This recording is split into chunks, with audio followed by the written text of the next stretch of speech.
Meus irmãos, eu vos saúdo com a paz do Senhor. Estamos dando início a mais um subsídio teológico das lições bíblicas CPAD, Escola Bíblica Dominical. Estaremos hoje comentando a lição de número 11, que tem sobre tema o sacerdócio de Cristo e o Levítico.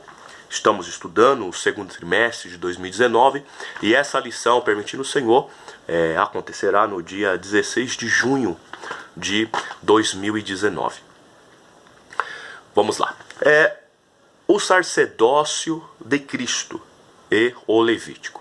O importante nós já partimos com o conceito, com a ideia de que existe já nesse tema dois tipos de sacerdócio. A gente vê o sacerdócio de Jesus e o sacerdócio levítico. Permitindo o Senhor, nós estaremos também citando o sacerdócio da igreja. Então, já de início, para facilitar mais a nossa compreensão, é importante sabermos distinguir o sacerdócio levítico, o sacerdócio de Cristo e o sacerdócio da igreja. O sacerdócio levítico começa com Arão. O sacerdócio de Cristo começa com Jesus, o próprio Cristo. E o sacerdócio da igreja dá início com os discípulos, os 12 discípulos chamados por Jesus. A gente vê a dispensação do sacerdócio levítico. Ele atuou, e atua até hoje, mas atuou no Antigo Testamento. O sacerdócio de Jesus, ele não atuou apenas na época de Jesus. Ele começou na época de Jesus, sim. Só que se nós entendemos que Jesus Cristo, ele não tem início e nem fim, então o sacerdócio de Jesus, ele sempre atuou e ele sempre vai atuar. É lógico que ele teve ênfase, ele se mostrou com o ministério de Jesus. E o sacerdócio da igreja, a dispensação, começou no Novo Testamento e pendura até os dias de hoje.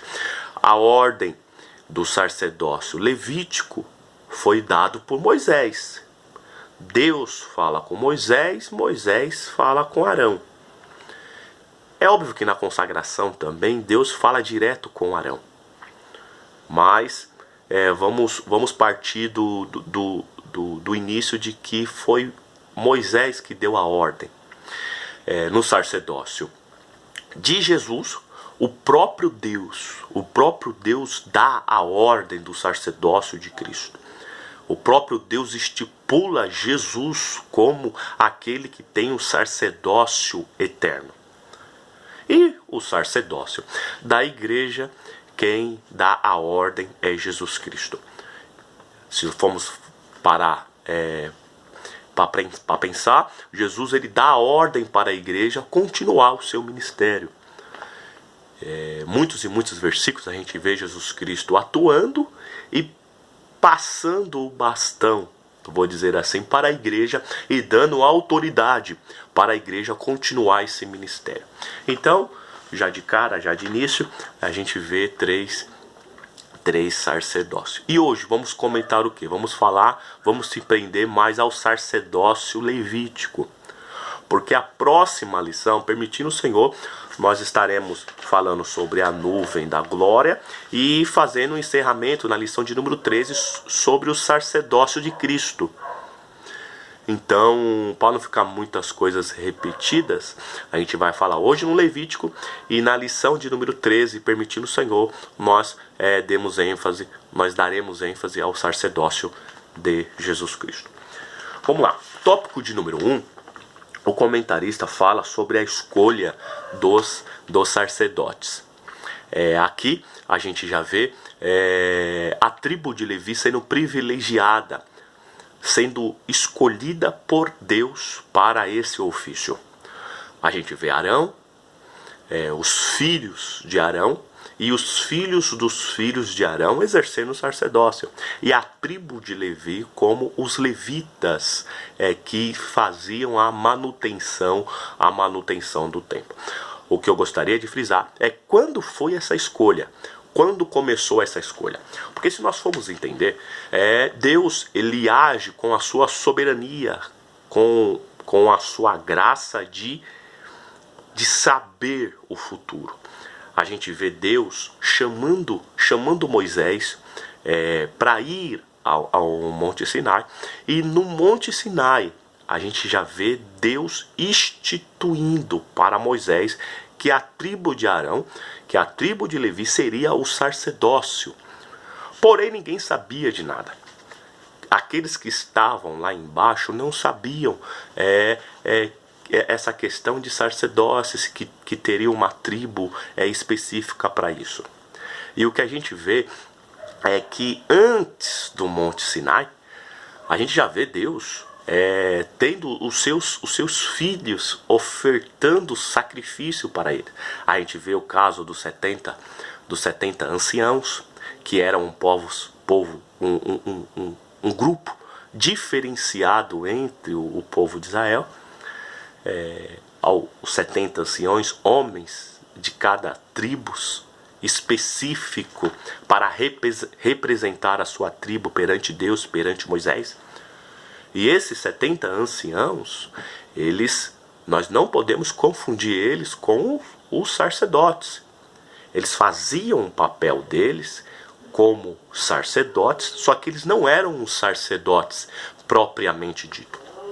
No caso, quando Moisés sobe para o monte e Deus fala para Moisés santificar o povo 3 dias, porque no terceiro dia o povo veria a glória de Deus no Monte Sinai, a gente vê que o povo vai até esses 70 anciãos, ele vai até o Monte Sinai e fazem oferta a Deus, oferece a Deus, como um papel de um sacerdote. E quando Deus se manifesta no templo, no Monte Sinai, e o povo tem medo de Deus, o povo sente medo, sente temor de Deus, e o povo fala a Moisés: nós não queremos ouvir a voz de Deus, nós queremos ouvir a tua voz. Você fale conosco, Moisés, mas não fale Deus. Ali o povo de Israel estava dizendo para Deus que eles não queriam ser a nação sacerdotal. Mas o propósito de Deus era escolher o povo como nação sacerdotal. Não era uma pessoa ou um grupo específico, mas o povo rejeita esse sacerdócio. E aí, quando Moisés sobe para o Monte Sinai e fica 40 dias com Deus, os primeiros 40 dias a gente vê que Deus estipula aí a tribo de Levi. Deus já age com o seu chamado. Deus já age com a sua escolha de antemão, com a predestinação. Deus já age com a sua onisciência. Deus já age com o seu poder de saber todas as coisas e escolhe a tribo de Levi. E aí Moisés está no monte com Deus.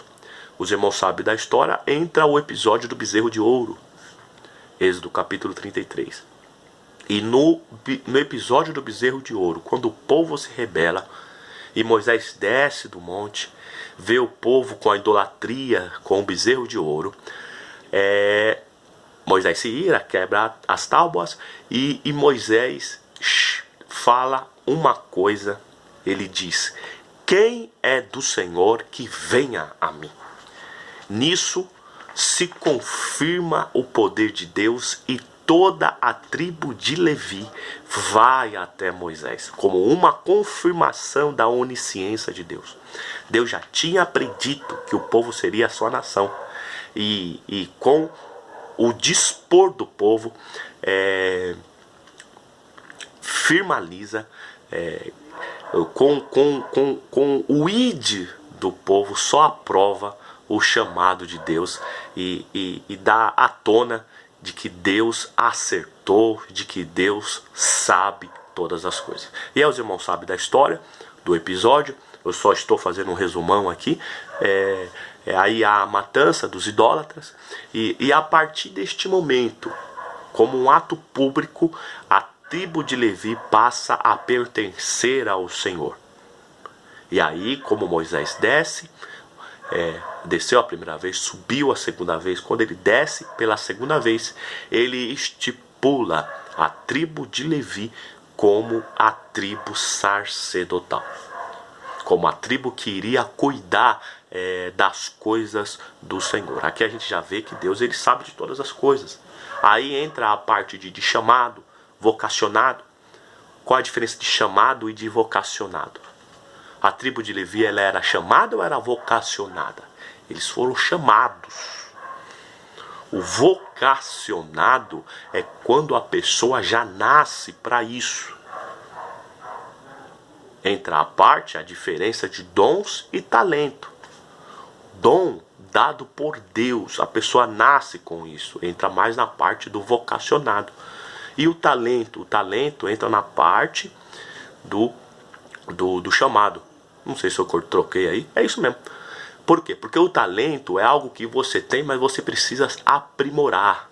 Você precisa lapidar. Você precisa investir no seu talento.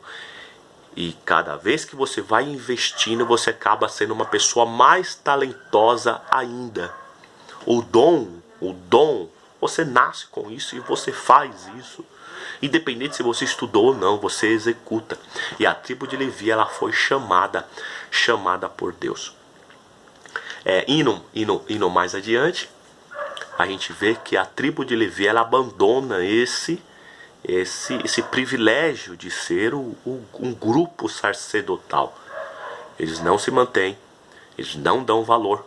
E aí entra a igreja como nação santa, como povo adquirido, como um povo separado por Deus. Porque da mesma forma que Deus chama a tribo de Levi, Deus também chama a igreja, a sua igreja. E hoje nós não podemos abandonar esse chamado. Nós não podemos virar as costas para esse chamado. No chamado de Deus para a tribo de Levi, houve uma unidade no chamamento. Todos se dispôs. E Deus chamou a todos. Com a igreja é da mesma forma. Deus, ele chama a todos e todos têm que se dispor. O agir unanimemente. Unanimemente, como uma aceitação ao chamado de Deus. E o tópico 2. Tópico 2 fala sobre a vestimenta sacerdotal para o serviço, como o povo foi chamado por Deus, como o povo foi nomeado por Deus. O povo tinha uma vestimenta especial. Estarei dando ênfase hoje sobre a veste do sumo sacerdote, porém tinha também a veste dos sacerdotes, assim como tinha as vestes dos levitas. Tudo diferenciado. E como entender isso hoje na igreja? Em se tratando da igreja. Hoje não há necessidade dos cristãos andarem diferenciados. Não para com o homem. Porque nós não somos uma classe privilegiada no sentido de menosprezar as outras classes. Não é que o cristão, ele a partir do momento que ele se converte e vira cristão, ele é privilegiado em relação às outras pessoas. Não é isso. Só que perante Deus, as nossas vestes são vestes diferenciadas. Se vestimos com decência como qualquer outra pessoa se veste. Só que perante Deus, as nossas vestes são diferenciadas. No caso de hoje, o sumo sacerdote tinha uma veste diferenciada mesmo perante o povo. Os levitas tinham uma veste diferenciada perante o povo. O sacerdote de igual modo. Mas no caso da igreja, não existe veste diferenciada. A nossa diferença está no nosso agir para com Deus e para com o próximo. Deixa eu ler um texto. Apocalipse capítulo 19, versículo 7. É lógico que aqui é um texto futurístico. O livro de Apocalipse é muito simbólico e expressa o futuro, o que há de acontecer, mas é para nós termos uma ideia nessa questão de vestimenta. Não quero entrar no conceito de usos e costumes, a parte de doutrina, mas eu quero somente apoiar o meu pensamento neste versículo. 7, vou ler do 7 para compreender melhor. Regozijemo-nos e alegremo-nos e demo-lhes glória, porque vindas são as bodas do Cordeiro, e já a sua esposa se aprontou. Versículo 8. E foi-lhe dado que se vestisse de linho fino, puro e resplandecente, porque o linho fino são as justiças dos santos. Aqui é uma referência às bodas do Cordeiro, porém, ele faz um paralelo entre as vestes com as justiças. Ele faz um paralelo entre o material e o espiritual, que é o meu objetivo neste momento. Nós não precisamos vestir 50, 60, 70 roupas uma por cima da outra. Nós precisamos ter vestes de justiças perante Deus, que são as nossas obras, os nossos comportamentos e a nossa decência perante Deus e perante os homens. Então, resumindo, qual é a roupa do cristão? É uma roupa decente, que agrada a Deus e que não escandaliza o seu evangelho. Ponto final. Amém? Então, as vestes do sumo sacerdote, né? A gente vê algumas vestes aí, tem no mínimo seis vestes mais ou menos. Os comentaristas fecham nesses números dos sumos sacerdotes. A primeira, a gente vê que tem um calção, que era da sua cintura até a sua coxa. Esse calção é para que não mostrasse a sua nudez. A gente vê o sumo sacerdote como o sacerdote mesmo, na hora de fazer as suas ofertas, indo em um lugar elevado. A própria palavra altar, o próprio conceito do altar do holocausto, por exemplo, é um lugar de oferenda que fica elevado. Então, para o sacerdote subir a rampa até o altar, esse calção também servia para que ele não mostrasse a sua nudez. Por isso que não poderia ter escada na parte do altar. Tudo era uma preservação para ele não mostrar as suas partes, não mostrar a sua nudez. Então esse calção servia para isso, que era a primeira peça, o calção. Lógico, a primeira peça era o calção. Então, quando ele se molhava, o calção servia para preservar. Quando servia na parte de suor, servia para a parte quando ele ia subir algum grau elevado. O calção servia para preservar a sua nudez. Depois a gente vê a túnica. A túnica era uma peça só, um vestido, era a peça mais longa que tinha, ia aproximadamente até a canela, um vestido que fechava com seus braços e até os seus antebraços. Uma peça só. Na parte da túnica, essa túnica era branca e de uma costura só. E a gente vê essa túnica também representada no Novo Testamento.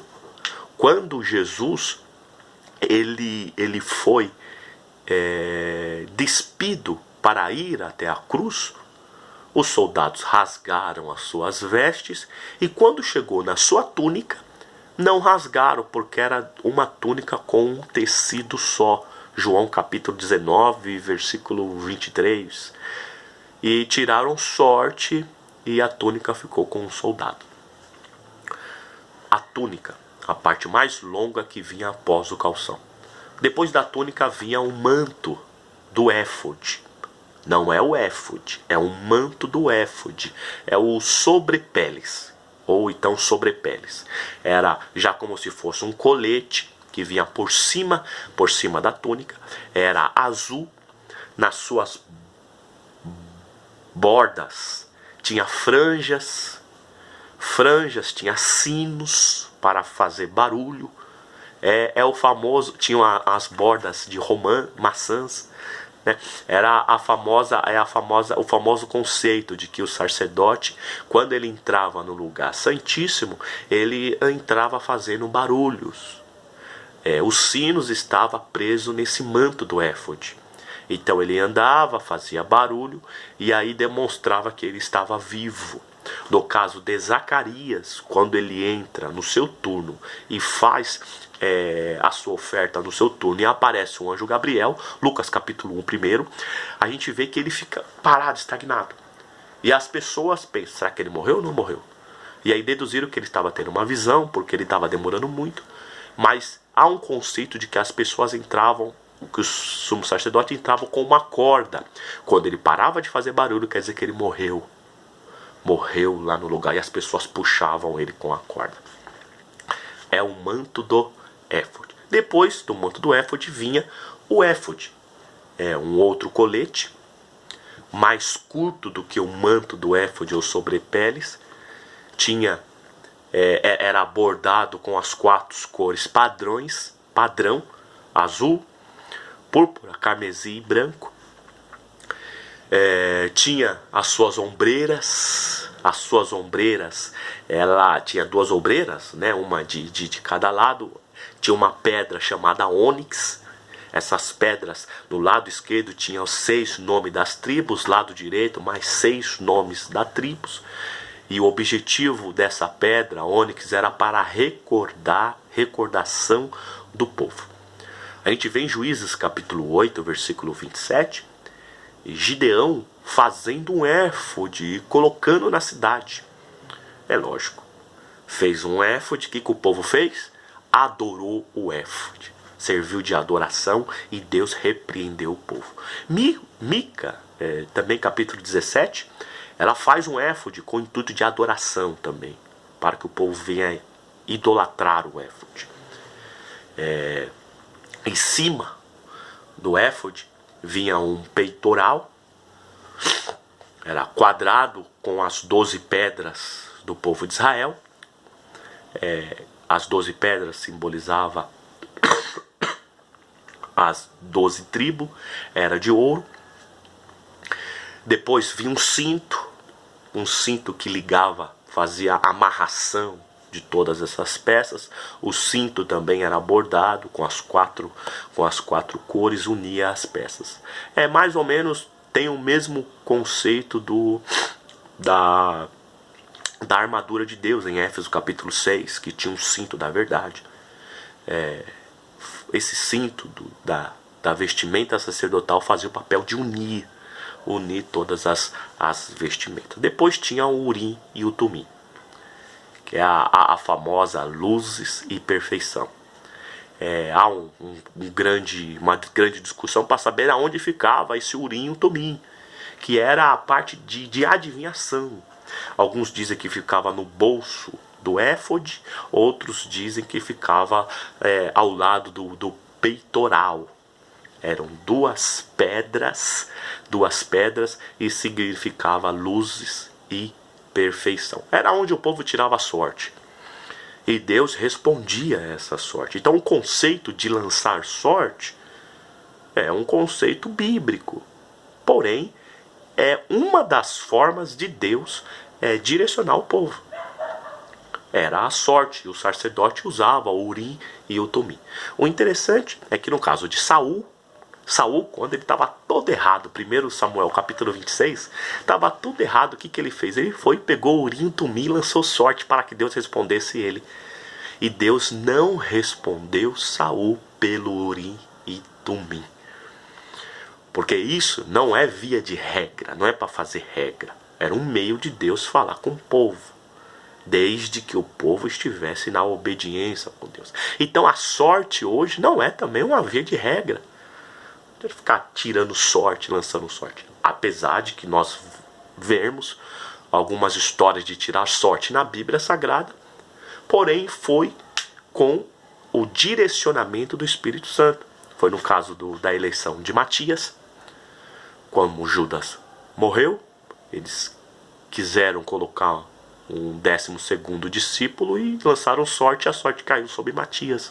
Só que diz o texto, e orando a Deus e pedindo auxílio do Espírito Santo, escolheram Matias. Depois disso, depois do Urim Tumim, vem a última peça, que é uma touca, um tubante, que é a mitra. Era toda branca com uma listra azul e tinha uma placa na testa, na mitra, que estava escrito santidade ao Senhor.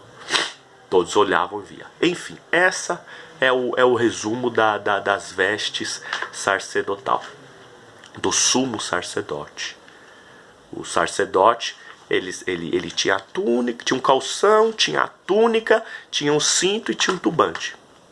Os levitas tinham a túnica. Então, o que tinha mais peça era o sumo sacerdote. Como nós já falamos sobre as vestimentas, Deus exigia essas vestimentas do sumo sacerdote, todas tinham significado, como uma forma de santidade para ele. Que nós possamos usar as nossas vestimentas também como uma forma de santidade ao Senhor. E o último tópico, né, como eu já disse, fala sobre o sacerdócio de Cristo, que nós vamos estar comentando mais para frente. Cristo está sobre tudo isso. O sacerdócio de Jesus está sobre tudo isso. Por isso que ele não vem na coluna de Levi. O sacerdócio de Cristo vem na coluna de Melquisedeque, rei. Ninguém sabe a sua origem, sem linhagem. Isso implica que não tem começo e nem fim. É superior, foi superior ao maior profeta, que foi Abraão. Então Jesus vem nessa coluna, no sacerdócio de Melquisedeque. E a igreja vem também nessa forma, no sacerdócio de Melquisedeque, sacerdócio de Jesus, sacerdócio da igreja. O sacerdócio de Levítico, com Arão, está numa outra coluna. Então, já que você quer ter vestes, você tem que ir de acordo com a linhagem do seu sacerdócio, que é o sacerdócio de Jesus. Jesus, ele usou uma veste normal, só que em tudo ele agradou a Deus. As suas vestimentas agradaram a Deus, porque ele andava com vestes de justiça. Amém? Que a igreja do Senhor possa andar com vestes de justiça também. Amém? Que Deus possa abençoar os irmãos em nome de Jesus.